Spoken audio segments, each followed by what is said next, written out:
Do you ever get sciatica? Or do you sometimes get a sharp pain right deep in the middle of one of your butt cheeks?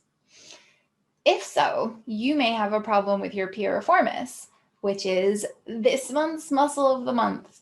The piriformis is a very small muscle that has a big impact on your hamstrings, on your lower back, on your hip, and can sometimes be the cause of sciatica.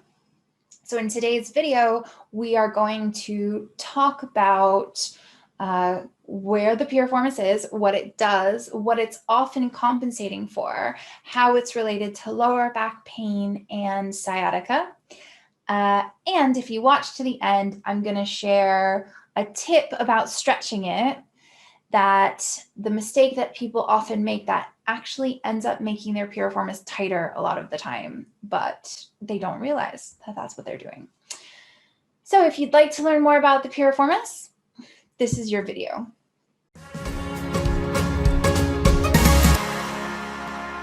Hi, I'm Catherine. I'm the founder and principal therapist of Layton Sports Massage.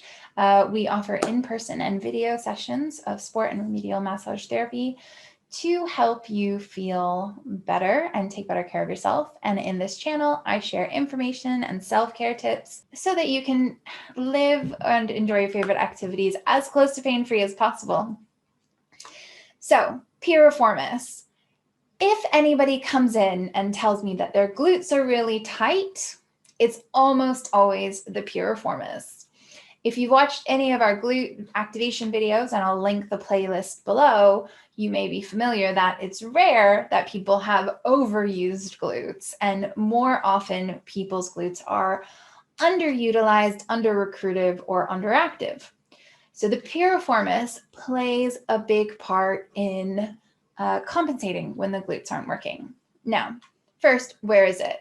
The piriformis, which is a picture right here, hopefully, is a small muscle. So you have the V shape at the base of your spine, the sacrum. So it attaches about the middle of the sacrum, and then it goes across to the outside of the thigh. So the greater trochanter, the kind of bulky, knobbly bit at the top of the femur. So what this means is that it goes from your lower back to the thigh, kind of across the pelvis. Now the sciatic nerve runs underneath that, but in a very small percentage of the population, the sciatic nerve actually runs through the piriformis. So whenever we're working with the piriformis, we approach quite carefully. That was my cat, Grizzle. We approach quite carefully because if you're one of the small percentage of people who the sciatic nerve goes through, if you work too roughly on the piriformis, it can actually irritate it. So the job of the piriformis is actually to externally rotate the hip. So if you turn your whole leg out to the side, that should be the piriformis. But every muscle also prevents the opposite movement. So the piriformis will tighten when it's trying to prevent the leg from turning in. Now, most commonly, we would see the leg turning in when someone puts the foot down and the thigh bone is unstable. It rarely will fall out. It usually will fall in. And now we would expect the glute max to contract to stop the femur, the thigh bone, from kind of falling in. Even if you're not a runner or a cyclist or do any kind of exercise, just walking, putting your foot down, you'll get a little bit of a thigh bone coming in. Or going up steps, often our leg's going to come in a little bit. So the piriformis would tense to prevent that from happening, or to try and stabilize where the glutes don't work so much. So if you're not sure if your glutes are active, you can go back to the video that's 3 ways to test if your glutes are activating, and that'll give you an idea of whether or not your glutes are kicking in when you're doing movements. And then if you get a dull or sharp ache or pain in the middle of the buttock, that's often the piriformis being tight. Now, The piriformis can create tight hamstrings, can be a factor in tight hamstrings, and can definitely be a factor in lower back pain as well as sciatica. So often people with sciatica will have a piriformis issue. Now, obviously, sciatica can also be caused by tension in the lower back. It can also be caused by a slipped disc. So don't assume just because you have a sciatic type pain that you have a tight piriformis, but it's one of the most common things that we see. When the piriformis is tight, it makes it harder for your back and your leg to hinge. So if you imagine that this is your back and this is your leg or your lower body, what do you want? Do you want to go out now? So if you imagine that this is your upper body and this is your lower body and you hinge at the hips, right? Ideally, we bend the hips. Now, imagine that you have a band that goes from, say, right about here to right about here. Now, if that band is loose, it's going to be very easy to bend like this, right? But instead of being a stretchy rubber band, like a resistance band, imagine it's like a leather strap that goes from here to here, or like a nylon strap. If you then try to hinge, how hard is that going to be with all that resistance? Or if you try to bend this way or this way with a strap holding you in place. So guess which muscles have to work harder? Yeah, right? Your back muscles, your lower back muscles have to work harder. And your hamstrings probably have to work harder, like if you're lifting up your knee. Also, if you're trying to lift your knee, that becomes harder, and that's a hip flexor. So a tight piriformis can make your hip flexor tight. So one of the things that we find with people is that if we release the piriformis and we have them lift their knee before we release the piriformis and lift their knee after, their leg feels lighter because they're not having to work so hard against that pull. And it's really common that we release the piriformis and people's backs feel better.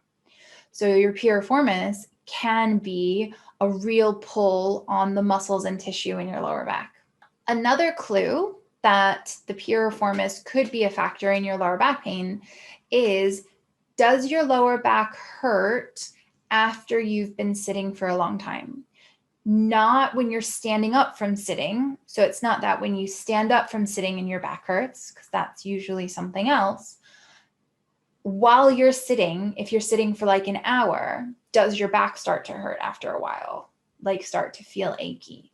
That can be a factor. Like as with everything, there can be loads of different factors, but this is a really common one we see with regards to piriformis.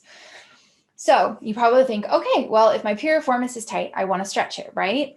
Yes, but something you really need to be aware of when you're stretching the piriformis, and we find this most commonly really with the piriformis, there's like a handful of muscles this happens to, which I will tell you right after I do my obligatory, please like this video if you enjoy it. If you know somebody who has lower back pain or sciatica and is interested in learning about the body, please share this video with them. Or if you're watching on Facebook, tag them. Thank you. And thank you for letting me sneak that in. Now, as I will discuss in the stretching guide, one thing that we see can happen with a really tight muscle is that it fights the stretch before you even feel a stretch feeling. Okay. So sometimes the muscle can be so tight and so sticky and so contracted, and it's so ingrained that when you put it into a stretch position, it doesn't release at all, but you also don't feel a stretch. So one of the most common piriformis stretches is when you have one foot flat on the ground and you take your other leg. So let's say you're doing your right piriformis, you take your right foot on your left knee so that your lower leg is kind of across in front of you and you sit up straight. Now, most people, they get into this position, they don't feel a pull in their piriformis. They might feel a pull in their lower back, they might feel a pull in their thigh, but because they don't feel a stretch in their piriformis, they lean forward and that irritates their back. The reason is the piriformis, just by lifting your leg up and putting it in that position, that is often a stretch for a tight piriformis.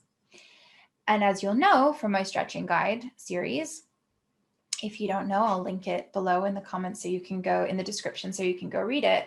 When you pull on a tight muscle immediately, it tenses a little bit, but then it would usually start to release. But when something's really old and ingrained and has been tight for a really long time, which is usually the case with the piriformis, you actually won't feel a stretch at all when you first start to stretch it. And then that leads people to push further and further into a stretch because they're looking for that stretching feeling.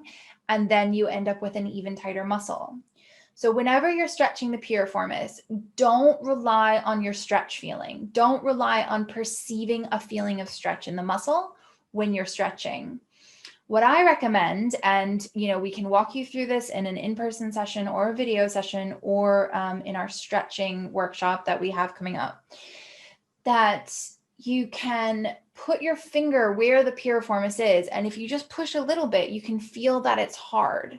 And if it's hard and it's in a stretched position, then it's probably stretching, even if you don't feel a stretch.